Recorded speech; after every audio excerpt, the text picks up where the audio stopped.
Good morning. Last week we mentioned how prolific Charles Wesley was in his contribution to our hymnals. He composed over 8,900 hymns and poems. And today he is again the ubiquitous presence in our current exploration into Hymnody in history. At the risk of sounding like a broken record, okay, that gag doesn't work anymore because nobody has records. Oh wait, vinyl's making a comeback, so at the risk of sounding like a broken record, here is a story with drawn weapons, riots, protests, and the like.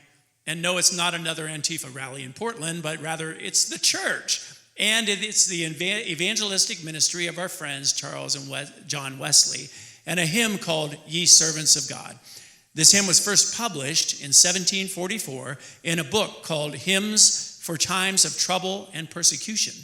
And it was the first one listed in a section entitled Hymns to be Sung in a Tumult. During its ministry, the newly formed Methodist movement was often confused by the Anglican Church in England for the rebellious Jacobites, a Catholic sect that tried to restore the Catholic Church as the ruling church in Britain. So the Methodists were mistakenly viewed to be anti-crown, and this led to their persecution. Our hymn was published only 1 year before the Jacobite Rebellion of 1745, when Charles Edward Stuart, grandson of James II, invaded Britain to try to regain the throne. 2 of the 6 verses of this hymn are usually omitted in modern hymnals, and one of them goes like this: Men, devils engage, the billows arise, and horribly rage and threaten the skies.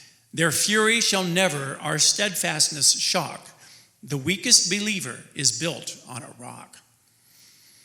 The Wesleys had also suffered severe storms during a voyage to America earlier in 1735, and combined with the persecutions in England, it's no wonder that these verses so aptly portray the tumult of their lives. Here's another verse: The waves of the sea have lifted up their voice, sore troubled that we in Jesus rejoice. The floods they are roaring, but Jesus is here, and while we are adoring, he always is near. Accusations of treason followed the Wesleys because of this erroneous association with the Jacobites. And once John Wesley was assaulted by a law officer and a mob while preaching in 1743. He wrote this: The stones often struck me in the face. After the sermon, I prayed for sinners as servants of their master, the devil, upon which the captain ran at me with great fury, threatening revenge for my abusing, as he called, the king and his master.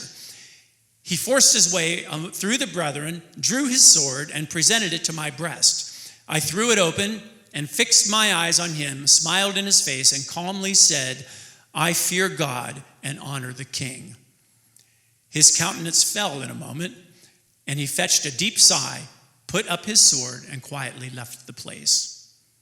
So, in the midst of tumult, we see an unshakable faith in the Lord.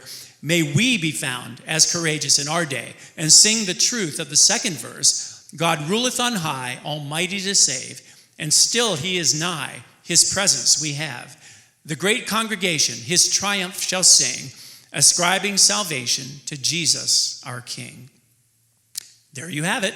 Prepare your hearts as we look to sing the praises of Jesus the King and our Prince of Peace in this tumultuous time, and as we bring to an end another earth-shattering episode of Hymnody in History.